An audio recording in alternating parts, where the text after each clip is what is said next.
Oh, hey there. We need to talk. There's really no other way to put this, but you, my friend, have an addiction. A rather serious one.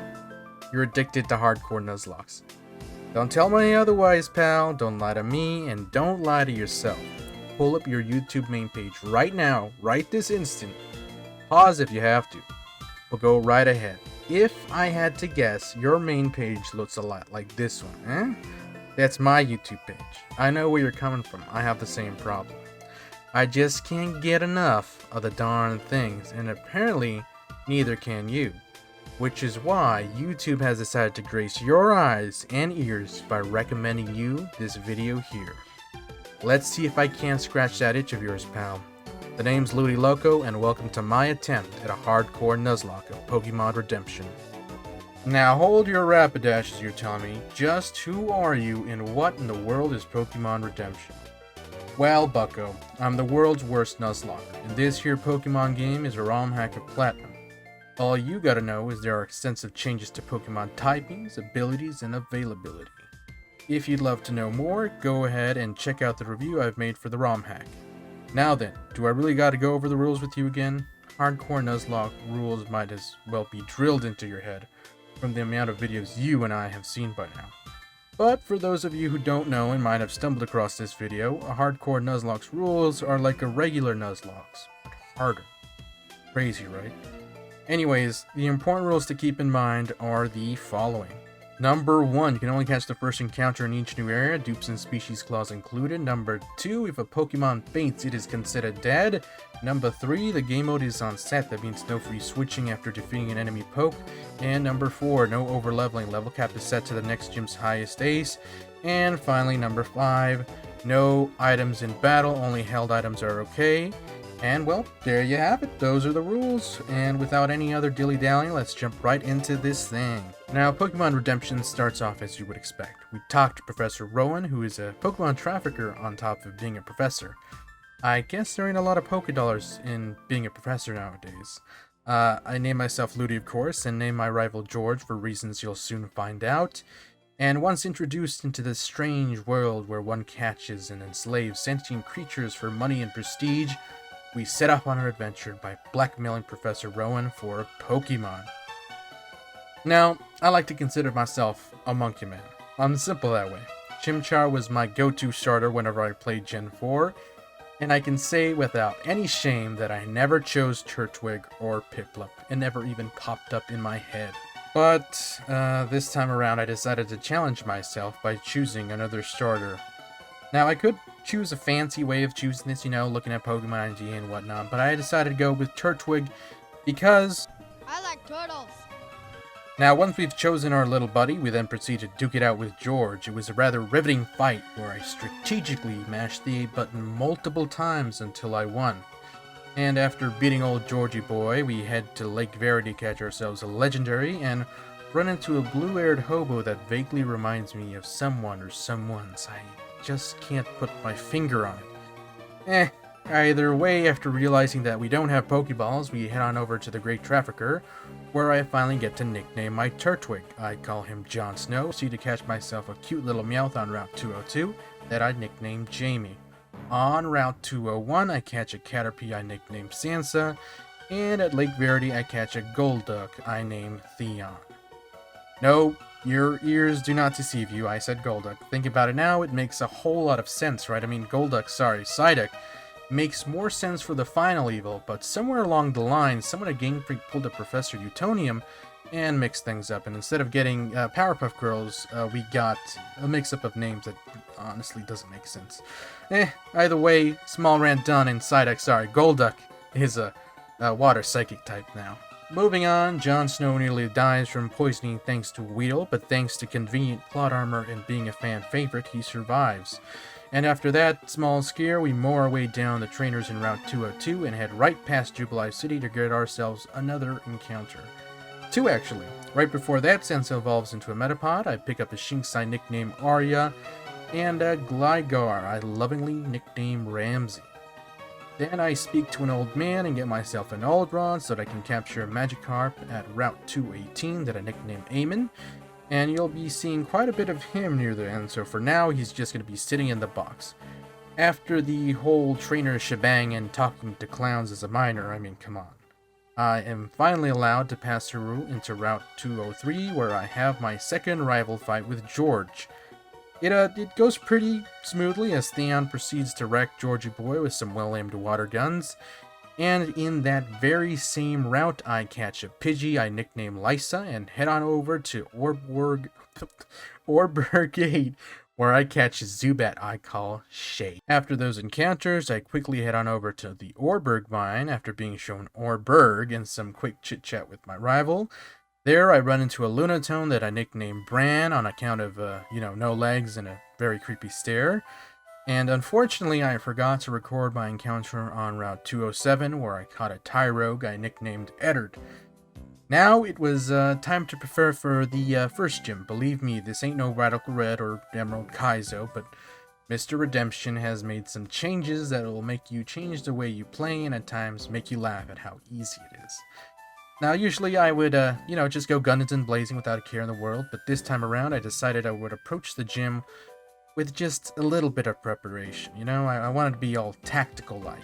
So I started by mugging a Houndour for its Flame Orb. A pretty neat feature about Redemption is that every Pokemon in the wild has an item on them. 100% of the time, you will get an item if you trick it, or mug it in this case. Usually you'll get berries and some decent TMs, and for Houndour that just meant a Flame Orb that will do very well for what I have planned. Next, I trick a Hoppip for TM83, which is Natural Gift. I teach Bran Natural Gift and give him a Shuka Berry that makes the move become Ground type. And after leveling everyone accordingly, I approach Rourke. Begins the battle by sending out an Anorith, who summons a Sandstorm with its very presence. For a little bug, that's pretty freaky. And of course, I gotta lead with Bran because he knows Rain Dance. Don't ask me how he can do that. He has no legs to dance on, but he can bust a move apparently. But before Bran can perform a tactical retreat, he has to go ahead and lay up a Reflect to increase the team's defense.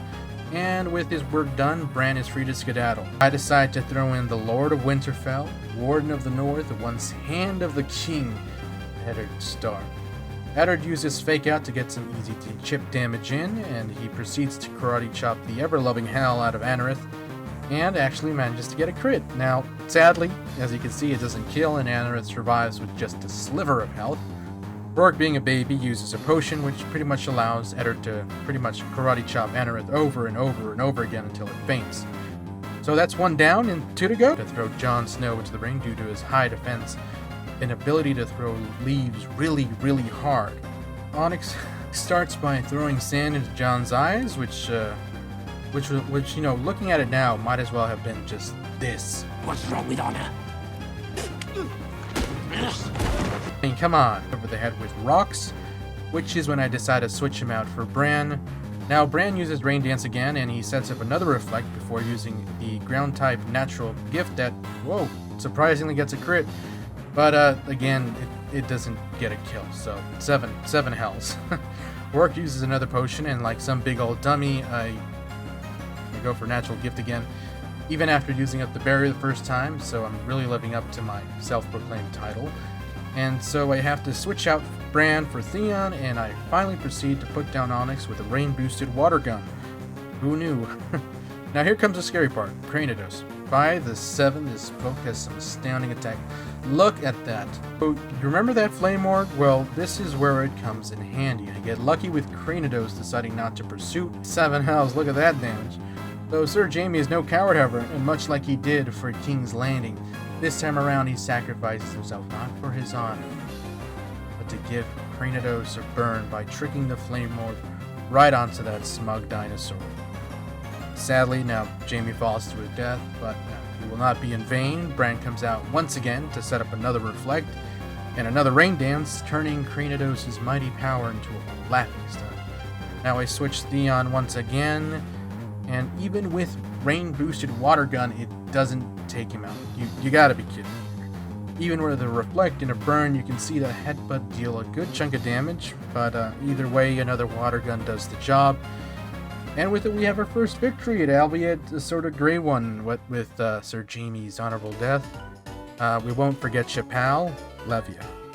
After paying our respects to Jamie, we head off towards Floraroma Town, along the way beating a couple of Galactic grunts with Dawn, and we catch and execute I nickname Mira. And with the lucky egg that I get from Mira, I train the team up a bit and get some Evos.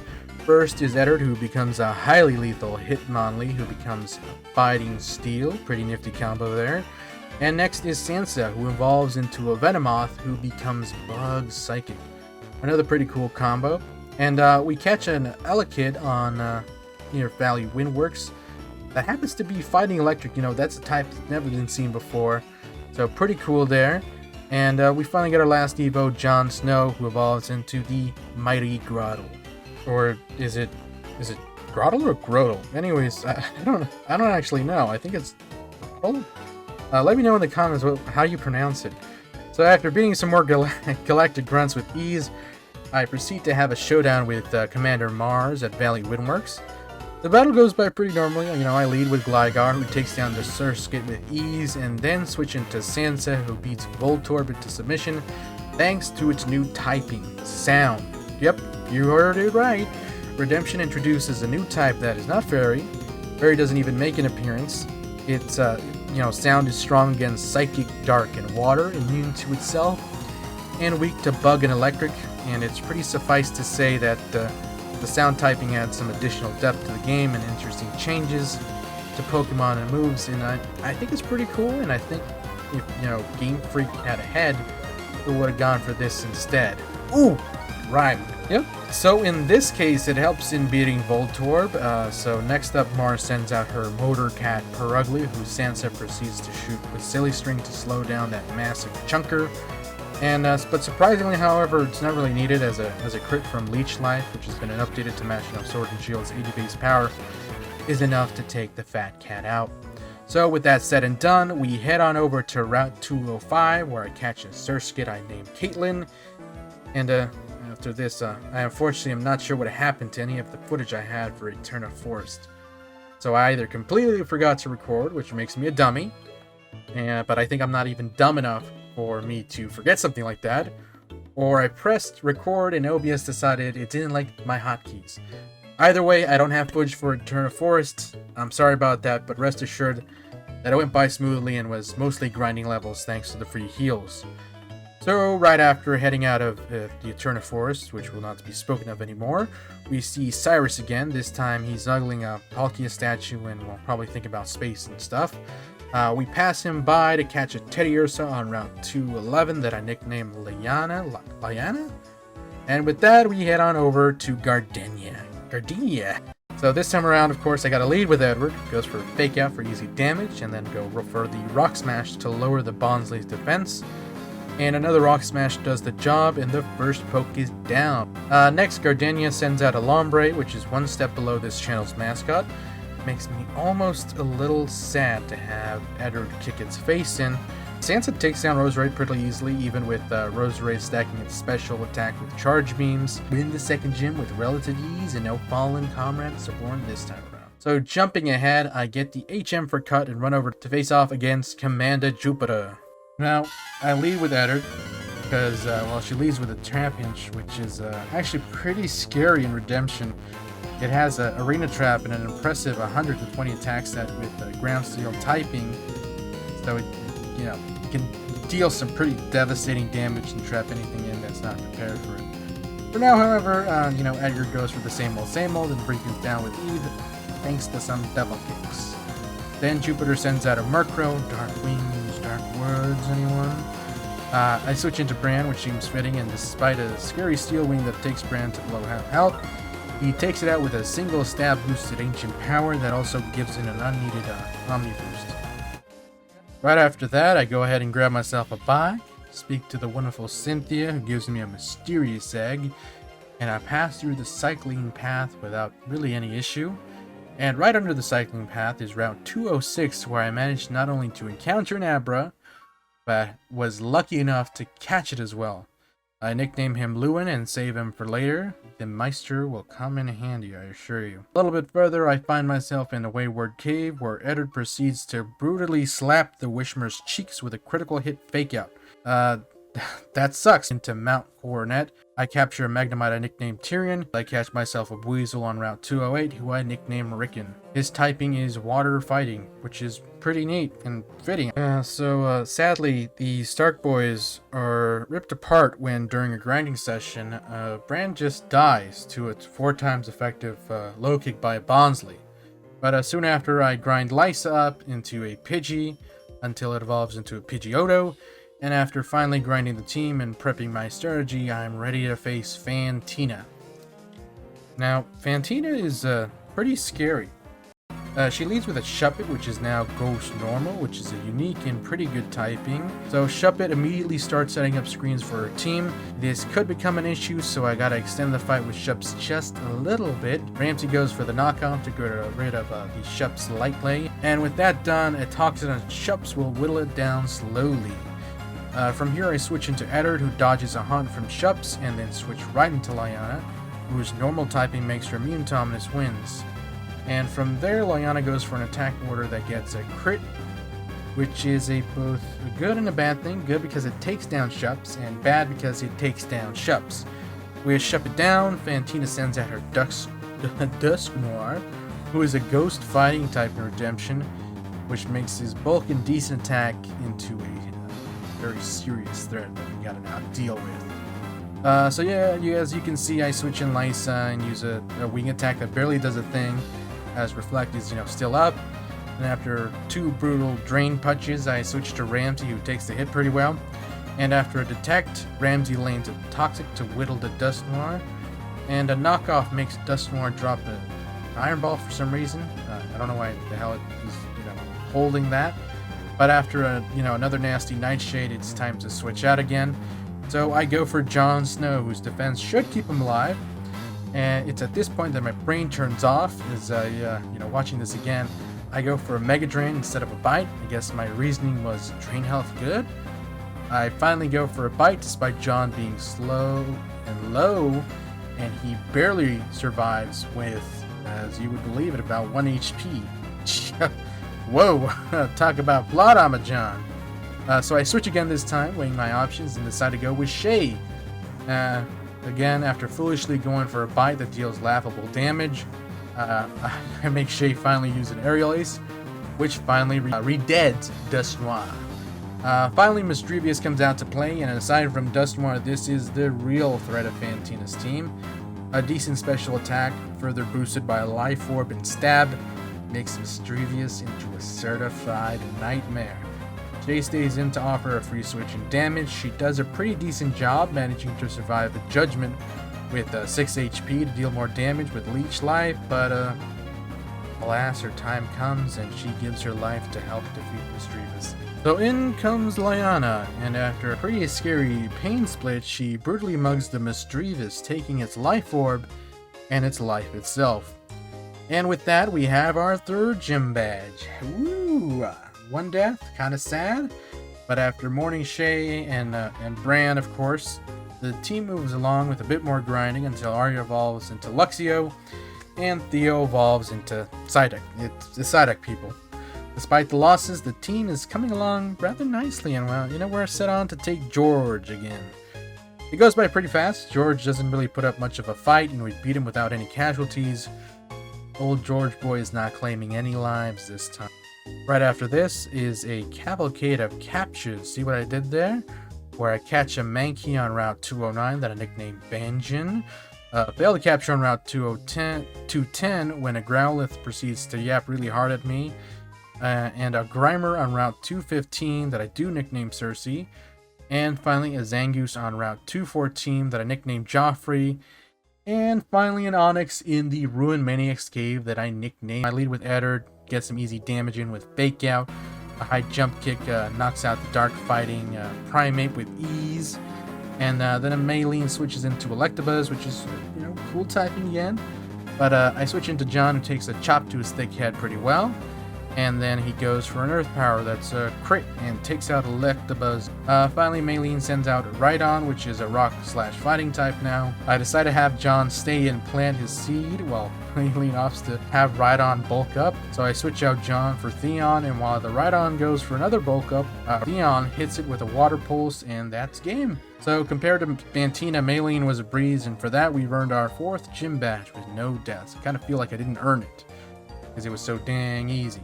We met on some more Team Galactic affairs and wound up in a battle that almost claims Lyanna's life. I told you guys, Trampage is scary in Redemption. It's only thanks to the dumb AI that Lyanna lives to fight another day. So after that, at the Valor Lakefront, I catch an Apom I nicknamed Dickon.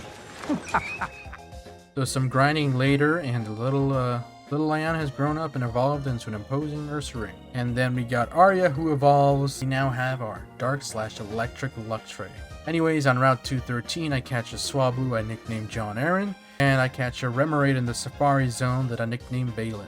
I pass Pastoria City and catch myself a Nidorino on Route 212 that I nicknamed Valerian. And so I go to challenge Wake after some more grinding, and of course run into George again. I lead with Lyanna as George leads with his Luxray. Go for an attack order which does a significant amount of damage, but not enough to fade Luxray, which is when disaster strikes. Luxray goes for a stab boosted Volt Tackle. That crits Lyanna. I send in Etter to finish the job with a Fake Out to get some revenge, which is when George sends out a Sandslash, which I switch out for Theon. And, Sandslash goes for Acid Armor, which is a dumb move on George's part, but Theon sets up an Aqua Ring, so I make Theon go for a Water Pulse that deals decent damage. So I make Theon stay in and go for a Water Pulse, and I almost jump out of my seat as the Infernape goes for a Thunder Punch. Theon survives just barely and deals massive damage to Infernape, so I switch John in. He takes a Mach Punch like a champ. Infernape hits me with a Flame Wheel. Thanks to John's bulk and new ability Thick Fat that halves Fire and Ice effectiveness, it barely does a thing as John goes for an Earth Power. Take out Infernape. So George's last poke is Noctowl that likes to set up nasty plots, so I switch in Arya to finish the battle. But the next one connects, ending the battle and securing the win. So poor Lyanna, you weren't with the team for long and you barely just evolved, but you will not be forgotten. Rest in peace. It's time to take on Wake. The battle begins. Wake leads a Politoed that sets up Rain thanks to Drizzle, and I lead with Gligar to counter Poly by setting up a Sunny Day, which I taught it before the battle. Now here's where things get strange, okay? So Politoed isn't a water type, at least in Redemption, okay? He's actually a Poison/Sound type now. In some ways, it makes sense, and in other ways it doesn't. But that made me have to approach this battle a tad differently. Anyways, I wear Poly down with some aerial aces. While it goes for Sludge Bombs, a few miss thankfully. And once I got into the red, I switch in Arya because I just know Wake can't resist giving Politoed a nice delectable potion. Now Poly surprisingly outspeeds Arya and manages to land a Hypnosis, but I prep for this by giving Arya a Chesto Berry to stave off some sleep. 2 Thunderfangs take Poly out, thanks to the sound being weak to electric. But she sustains some damage on top of poisoning from a Sludge Bomb, and all that training in the House of Black and White pretty much amounted to not much apparently. So the hard part's over. Wake sends in Wailord to die. I mean, Fang made it deflate like some big old balloon. Finally, Floatzel takes to the field, and with the condition that Arya's in, I switch her out for John. Now, Aquatail does a surprising amount of damage. I mean, I'm supposed to resist this. I'm supposed to be bulky. Of course, I go for Leech Seed to assure some damage and heal, while Floatzel goes for an Ice Punch that turns my guts. Thankfully, Thick Fat is enough for John to survive John for Eddard, which in retrospect is a really bad move. One that almost, as you can see, claims Eddard's life. Gotta earn my self-proclaimed title somehow, right? Eddard takes it like a champ and survives with 2 HP. A clap to the cheeks in turn deals decent damage thanks to crit as Theon hits Floatzel with Confusion. And Leech Seed pretty much tops Theon up again, and we finish the battle with another securing the 5th gym badge with no doubts. Not bad for the world's worst Nuzlocke. After some more Team Galactic business, Cynthia gives me some heroin to get past the Golducks leading to Celestic Town. Fierce footage of me giving heroin to a bunch of permanently migraine dunks. Don't come for me, Peter. This is a video game. This is fictional. So anyways, we make it through the route and fight off the Galactic Grunt. In the battle within the super mythical cave against Cyrus, I lead with Joffrey, who gets hounded with stab boosted slag. In comes Carnivine, which I believe is Grass Steel this time around, and as you can see, X-Scissor hardly does a thing. And after a brutal Giga Drain, I switch Joff out for Ramsey, and a fly almost wipes out Carnivine. Of course, Cyrus, being Cyrus, uses a Hyper Potion as I go for another fly. Shadow Claw hits hard, but another fly turns Carnivine into mulch. And as it turns out, as we find out from this cave, there's some Pokemon that wield space, time, and what's more, basically gods. Gods that a 10-year-old has the power to enslave, apparently, with balls. Well, either way, we carry on forward and go for a bit of grinding for the 6th gem, which is when, of course, I run into a Trapinch, with nowhere to switch out or escape. Joffrey is killed not by poison and deceit, but by a really large bug thing with jaws of steel. Eddard gets revenge with a jump kick, and with that, so falls Joffrey. You will not be forgotten, champ. So after some grinding, the Apom Dickon evolves into an Ambipom. At Celestic Town, I catch a Golding I nicknamed Marcella. And after some backtracking, we make it to Canalab City and have another run-in into Georgie. A Giga Drain takes care of Relincanth, and after a flinch from the now pure Dragon Gyarados, John lands a Leech Seed, and with the Leech Seed set up, I switch for Ramsey and Toxic for the Gyarados, so double whittles. Being faster, Ramsey goes for a Fly to dodge the attack, and for the Leech Seed and Toxic to do their thing, ensuring that Fly can now bring down the mighty dragon. Arna goes for the kill with a nasty Thunder Fang. Sand Slash comes out to switch into Theon. Sand Slash goes for Dig. And after a miss, Surf takes out the Sandy Wolf. Finally comes out Infernate, and remembering the Thunder Punch, after thinking for a second, I decide to go with the extra Sensory. Takes it out with the crit. Way to go, Theon. Time to face Byron, Father of Roar. He leads with the Skarmories, I lead with Arya. 2 Thunder Fangs, managed to take it out. I mean, who would have guessed? Steely comes out to play, so I switch for John as it goes for a Power Trick, which is when this could have gotten pretty scary. Could have been a potential, party wipe. As a Power Trick swaps Steelix's massive defense for a now massive attack. On top of that, Steelix is now a Steel Dragon type, so this could have ended the battle, but as it turns out, John is pretty fast for a turtle, and it takes out with a single Earthquake. So talk about being melodramatic. Finally, Metagross is Byron's final poke. After setting up a Leech Seed and healing a little, I decided to have John go for an Earthquake. Metagross goes for another Meteor Mash, and John hangs on as the Earthquake deals a good amount of damage. And Leech Seed is enough to kill Metagross, and with that, the 6th gem has been secured with no deaths. Nice. Immediately after following Byron's shameless defeat at the hands of a 10-year-old, I go to the Iron Island and catch myself a Trapinch that I nicknamed Stannis, back to Canalab City, where we witnessed a terrorist bombing on television, apparently at the islands. And so after that happens, as 10-year-olds often do, we decide to head out to the lakes to confront this evil by ourselves. Deciding to go to Lake of Valor first, we mow down through the Galactic Grunts and face off against Commander Saturn. He leads with an Arbok as I lead with our good old boy John, and I go for a Leech Seed, of course. Here John flinches due to Zen Headbutt as I go for another Leech Seed, when I really should have gone for an Earthquake. I mean, it would have taken it out. John flinches again, and I stubbornly keep it in for another Earthquake when I really should have just switched him out. But careful is not my middle name. And so I keep going for it until a Zen Headbutt misses, and the Earthquake takes out Arbok. Then Saturn goes to send out Wheezing, and I really don't know why I'm so stupid. I keep John in, even though that's the poison type, as I go for another Leech Seed. Sludge Bomb thankfully doesn't kill John, and I switch out for Theon, who takes a Slug Bomb like a champ. And Theon goes for an extra Sensory that deals some good damage, and Wheezing goes for Metal Burst.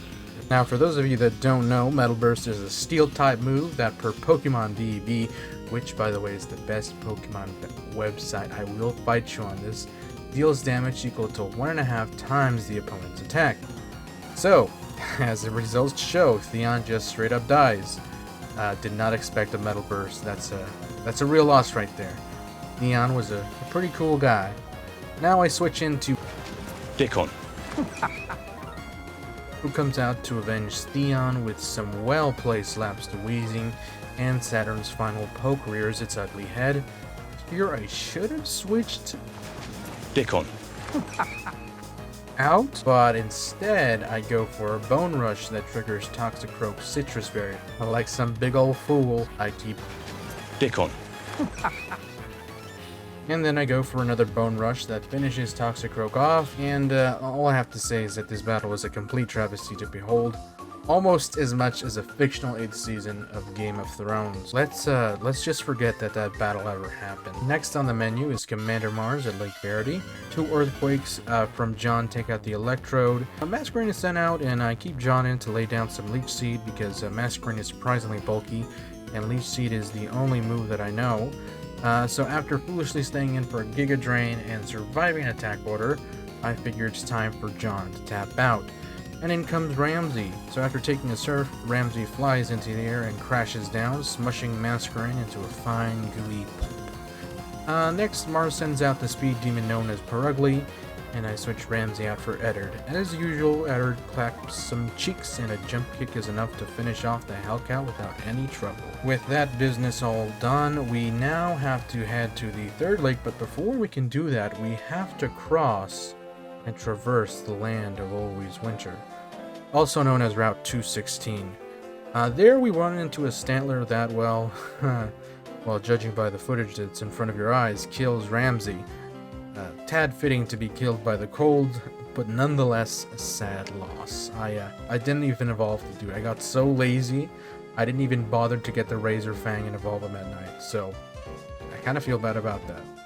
I barely even catch the Stantler because I toxiced it because I got pissed, and it would have gone better if I had Ultra Balls, but I'm what one would call a Pokeball purist. Only red and white for me. I call the Stantler Barrack, and we carry on through the Grey Wastes. On Route 217 I catch a Delibird I nicknamed Marin, and at the Acuity Lakefront I catch a Dratini that I nicknamed Daenerys, which is now a pretty cool dragon/ice type. Soon after, I train up some of the new members and evolve Delibird into Stantabird. Yeah, your eyes are not playing tricks. You get this if you have Delibird and Stantler in the party. So it's a pretty decent poke with high health, but it really won't do much for the team, and the typing is not that good. So right before the 7th gym, I go ahead and train up Tyrion until he evolves into a Magneton, and Daenerys evolves into a Dragonair, whose stats now almost match Dragonite. It's a split evolution thing with Redemption, which is pretty fucking neat if you ask me. After some restructuring of the team and a little bit more grinding, I feel that we're ready to face Candace. So anyways, Candace leads with Whaleren, and I lead with Tyrion. A Flash Cannon deals pretty mad damage, when I really should have gone for a Discharge instead. Really living up to my title, I have terrible decision-making skills. Whaleren uses Surf, which deals a significant amount of damage. I mean, look at that. Discharge is enough to take out Whaleren, but now I gotta switch Tyrion out. So Frostlass comes out, and I switch out for Arya, who takes a Shadow Ball with ease and tanks a Blizzard pretty well to deliver a satisfying crunch that only Captain Crunch can deliver. For some reason, I switch out Arya for John, who doesn't take an Ice Kunai very well, even with Thick Fat from Mamoswine there. It's basically just a priority, Ice-type move. Panicking from this, I switch in Dick on.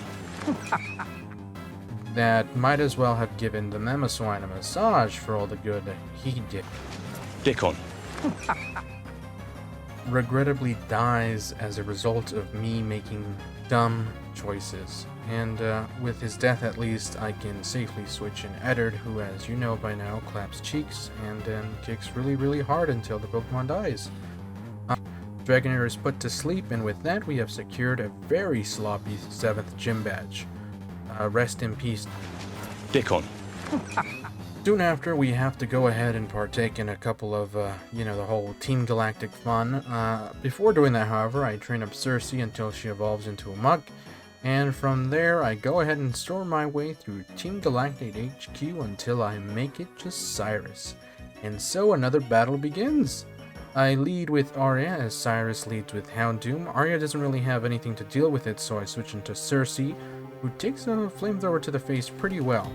Now here I could have gone for an Icky Hand, which is basically just a poison type version of Fake Out, but instead I go for a Gunk Shot that not only deals a really good amount of damage, but also poisons Houndoom. Cyrus sends out his Golbat, and this time around it's a Dark/Sound type, so I switch out for Eterna to kick it in the face.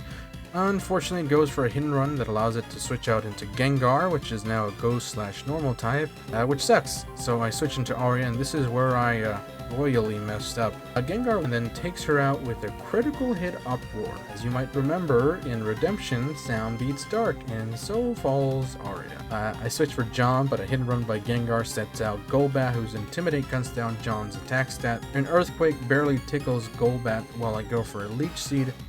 Of course, however, Golbat goes for a hit and run, so that was a terrible move on my part. I should have known what Cyrus is going to do. So Gengar comes out again, and the revolving door strat is working out for Cyrus, it seems. I switch John out for Tyrion, who takes a hit and run pretty well. Golbat comes out, and a Hyper Voice almost kills Tyrion as he goes for a Discharge. Thankfully, the Discharge paralyzes and deals a very good amount of damage. Cyrus, being Cyrus of course, goes for a Hyper Potion, and then a critical hit Discharge. My man takes out Golbat, and then finally comes out Gengar once again. From here I switch into John, who takes the hits pretty well, but I'm not entirely sure what I'm doing here. And then I decide, I have a brilliant idea of switching Daenerys, who I set up with one Tail Glow. From here Dragon Pulse takes out Gengar, and then Weavile comes out. It goes for a Swords Dance instead of attacking, which works fine by me, as I go for an Ancient Power that knocks out Weavile and ends the battle.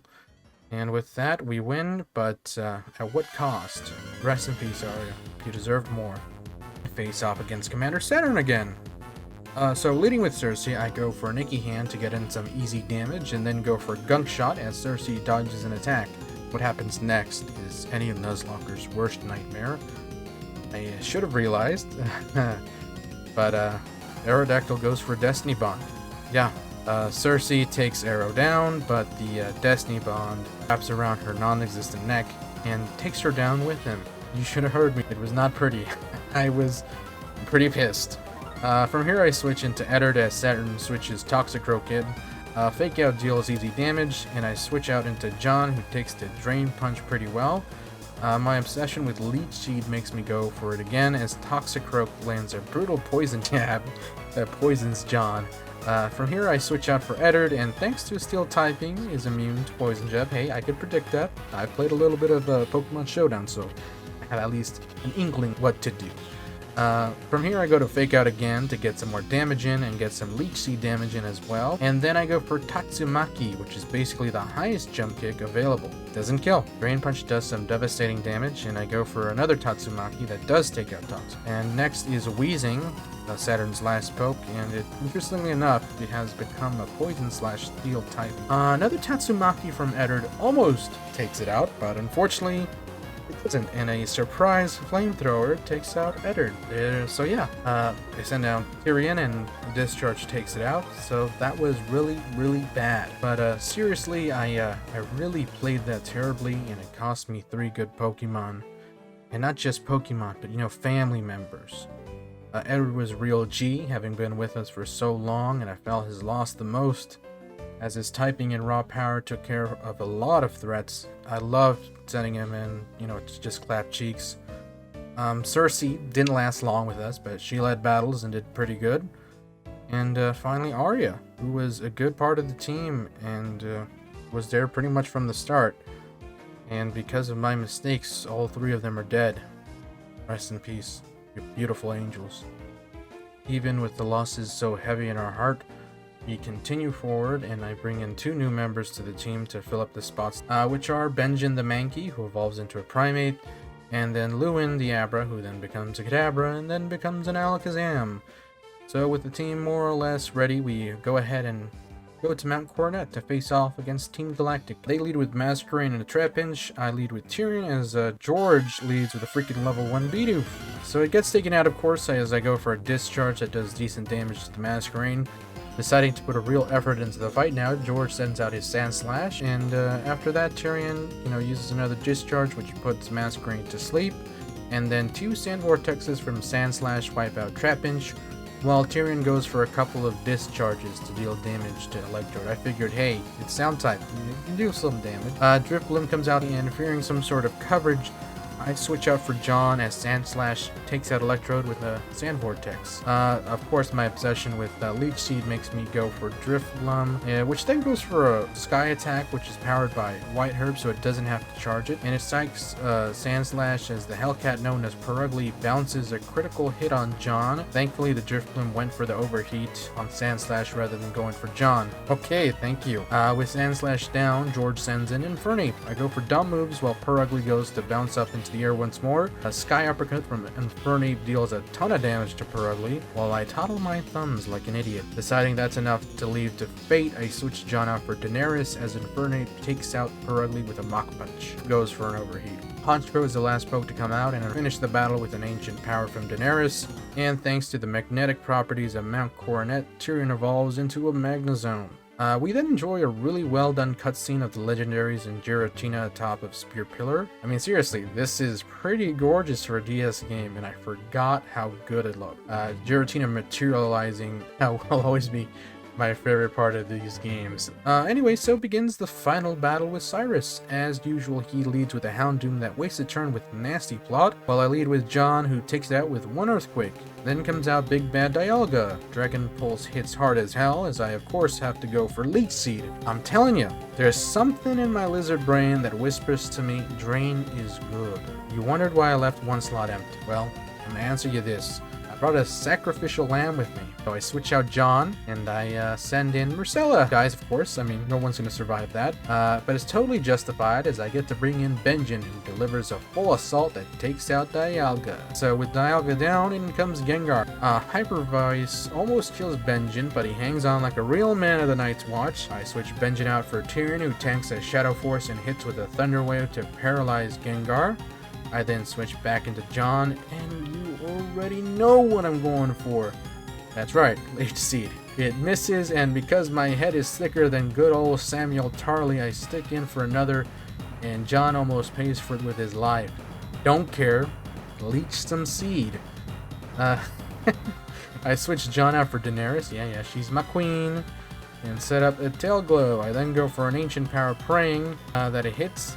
And it looks like Marcella's sacrifice did wonders as the Omni Boost is granted. From here, it's pretty much just sweeping Cyrus with Palkia and Weavile, not putting up much of a fight. And with that, so ends Team Galactic and Cyrus's, goals and passion and whatever the hell drove him forward. It's done. Sorry, man. With Cyrus defeated, Cynthia heals our Pokemon as we have one last obstacle to face. Giratina, Poke Satan himself. Listen, you see this battle, right? I Leech it. The battle is pretty much over at this point. Leech Seed is the best move in the game. There is no argument to be had. Antimatter was taken down by the power of plants, and it could do nothing as its very life essence was robbed from it to fuel a giant grass turtle. And look! You're seeing it with your very eyes! Well, with that all done, we make it back to the real world. On a day's work for a 10-year-old. Decided to update the team. You remember that weasel we caught? Well, I train it up until it evolves into Floatzel because Hustle on Benjin is more of a liability than anything else, and as the water fighting is pretty good. It should be good for the Elite Four and Cynthia. After that, we go ahead and get Eamon the Magikarp, who becomes Eamon the Dragonite. Yep, you saw that right. Pokemon Redemption is wild, I'm telling you. And I gotta say, becoming a Dragonite is a little bit more mystical and mythical than, Gyarados, but not by much. But hey, it's Dragonite, I don't mind. So after some grind, I'm gonna be honest here, I got lazy and used rare candies. I cleared the 8th gym, and thus came time to face against Volkner. I lead with John as he leads with Probopass. You know what I do. I go for Leech Seed as Probopass hits me with a pitiful Power Gem. Cut deals a decent amount of damage, and I go for another to take down Probopass. Now, in retrospect, I should have gone for the light screen that I taught John before offing Probopass, but my brain isn't that developed yet. And then out comes Zapdos. Oh boy, it goes for an Air Slash that is severely hampered by a well-placed Cobra Berry. So after setting up light screen, in comes Eamon to shine. I set up a single Dragon Dance and go for Dragon Rush, which deals a great amount of damage that is boosted by Dragon Fang. It also has 75% accuracy, so not the best move to take. Either way, it takes out Zapdos in one hit, and then takes out the Dragon/Electric Ampharos as well. Then Raichu comes out to play, which takes the hit pretty well, and thanks to no guard, yes, that's right, it has a no guard, it guarantees every move to hit. I switch Eamon out for John, who is immune to Zap Cannon. He takes a Focus Blast from Raichu pretty well, and an Earthquake takes care of the job. Then comes out Porygon Z, which is now an Electric/Psychic type. Hey, it's pretty cool.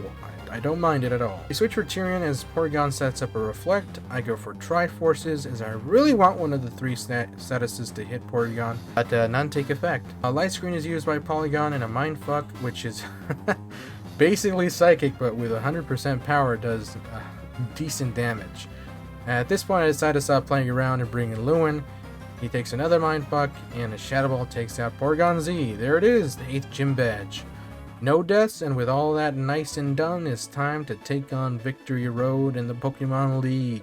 Once at the league, we have our final run-in with George, and this is how the battle went. He leads with a freaking Darkrai as I lead with Daenerys. I go for a Tail Glow as Darkrai goes for Dark Void. In anticipation, I equip Daenerys with a Chesta Berry that keeps her awake. A Shadow Force hits Daenerys pretty hard, but a Dragon Pulse takes out Darkrai and Infernape. The Ice Beam that I taught her beforehand takes out Sandslash, and another Dragon Pulse takes out Luxray, and a couple of Ice Beams take out Noctowl as it, just messes around, and then it finally takes out Gyarados, swept with a single Tail Glow. Cheap tricks and strats, lads and lass. With George finally out of the way, the time has finally arrived to face off against the Elite Four. First up, of course, is Aaron, master of all that crawls. Me being me, I led with Eamon and set up Dragon Dances as Masquerain goes for Aqua Ring and Rain Dance. Very bad for him. Eamon gets hit with a Water Skip, which is basically just Water Jet, and he flies into there to take out Masquerain. Flygon comes out, which is a Dragon/Bug, and as Eamon goes for an Outrage, it takes out Flygon. From here, as you might have guessed, Eamon sweeps Aaron. He's never been much of a threat, but that Scizor at the last second comes pretty close. But there we go. 1 down, 3 to go. The next Elite Four member is Bertha, Lady of the Sands and Dunes. She leads with Doug Trio, as I of course lead with John. I mean, come on, it's obvious. I gotta lead with him. I set up some Gem Spikes, which are basically Stealth Rocks, but a little less harmful than birds. Bertha switches in Swampert. Grass Knot takes down Swampert and the Hippowdon that switches out, so no problems there. Doug Trio comes out only to be taken out by another Grass Knot, and then Bertha's Sandslash gets obliterated by a single Earthquake, and the last poke, Kangaskhan, comes out. I believe it's normal/ground, yep, which is why she's part of Bertha's team.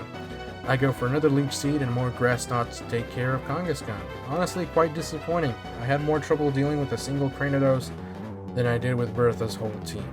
2 down, 2 to go, and Flint is next, who is the master of flames and combustion. He leads with the Typhlosion, who I believe is Fire Ground, and he has Drought, which is pretty cool. So I lead with John, and he gets hit by Solar Beam that deals decent damage as I start with a, you guessed it, Leech Seed. John lays down some Gem Spikes as Typhlosion keeps going for Solar Beams. With all the Gem Spikes laid down, I switch out John for Eamon, as you might have guessed. Set up with Dragon Dances. As Typhlosion hits us with the Solar Beam and Flamethrowers. Once sufficiently set up, Typhlosion dies to a Leech Seed as Eamon is brimming with absolute power. Charizard comes out, which is a Fire Dragon type. Neat. But it doesn't matter because it gets utterly destroyed by Outrage. Next is Swalot, which is Poison Fire type. A Nicky Hand from Swalot is pretty scary, and brings us into yellow. But it nonetheless dies to an Outrage, as does Motham, which is, I believe, Bug Fire. And finally, Flint's final poke, Torkoal. With 3 down and 1 to go, we finally make it to Lucian. Anyways, he leads with Executor as I lead with Lewin, and I go for a Voodoo Spoon to set up. So I go for a Shadow Ball that takes out Executor. Gardevoir comes out, but is instantly dispatched by a Shadow Ball, as is Psyduck and Omastar. Omastar being now a Psychic Water as well. And then finally a Deoxys comes out, but thankfully it's so frail it gets taken out by a Shadow Ball despite a pretty scary Psycho Boost. And with that, all 4 Elite Four members are defeated. It's time to take on champion. Cool piano and all, Cynthia begins the fight with style and a super cool soundtrack. She leads with Tyranitar, which is rock dragon type now. Of course, you know what I'm going for. I go for that leech seed. I know, I just have to. And after that I go for an earthquake. It deals a decent amount of damage, but it doesn't take it out, as Tyranitar goes for a dragon dance. Not fun when a cheat strat that you use is used against you. Tyranitar then goes for an atomic breath, a new move with a fire typing, which has a whopping 120 base special power and has a guaranteed of badly poisoning. So yeah, John takes the hit pretty well, but the poison is going to be a bit of a crutch moving forward. Anyways, Garchomp the Wicked comes out now with Tyranitar dead, and of course this is the final battle. Sacrifices have to be made. Feeling that John can at least take one more hit, I keep him in and go for another Leech Seed to at least guarantee that Garchomp goes down eventually at some point. Now, Outrage almost knocks John out, but he survives like the champ he is, and in comes switching time with Steel Resisting Dragon and Tyrion having excellent defense. I go for him and start raining down some flash cannons that deal for some pretty decent damage. Fearing some luck on Cynthia's part and perhaps a Fire Fang, I switch Tyrion out for Rickon and get lucky as Garchomp hits itself in confusion. What a dum-dum. I go for an Ice Punch as Cynthia of course goes for a full restore. The Ice Punch doesn't do much damage to Garchomp thanks to a Yak Berry that has any ice type damage. Even so, thanks to Floatzel's speed, another Ice Punch takes out the formidable Garchomp. And after that, Cynthia sends out a Blastoise, which is a Water Steel, a typing I always felt was appropriate, but I'm not Game Freak, I don't make these changes. I go for Aemon to get started on Dragon Dances, while Blastoise starts setting up with Bulk Ups for some reason. Cynthia is such a copycat. Water Skips from Blastoise hardly deal any damage. I then go for a Fly that deals a little over half, as it goes for a rest. Chesterberry wakes it up, but Fly takes it back down to where it was before and then some. It gets to the point where I get to stack some more Dragon Dances, to the point that I'm maxed out. After some more rest from Blastoise, Aemon keeps going for Fly until it dies. With its death, Cynthia sends out a freaking Mewtwo, but of course before it can start a reckoning, it dies to a single maxed out Outrage. Who would have guessed? Then Venusaur comes out, but Venusaur, as you might have guessed, also dies. Finally, Cynthia's last Pokemon is Deadsire, split evolution of Wooper, that is Go/Water. That's pretty cool, but it dies to a critical hit Outrage, and with that, the run is finished. This was probably the most anticlimactic Elite Foreign champion of any game I've played, but of course those things tend to happen when you use cheap strats like setup moves, constantly. But either way, I enjoyed the game a lot, and I hope you enjoyed the video as well. Even though it's the same story, I do think that the changes made it into something interesting, at least enjoyable to play and watch. So if you'd like to know more about Redemption, check out the review on this channel and the documentation down below to get an idea of the ROM hack. So thank you for your time, and I hope you enjoyed the video and blah blah blah whole YouTuber spiel. Subscribe, like, and all that jazz. See you soon, buddies. The next video is already in production. Bye bye.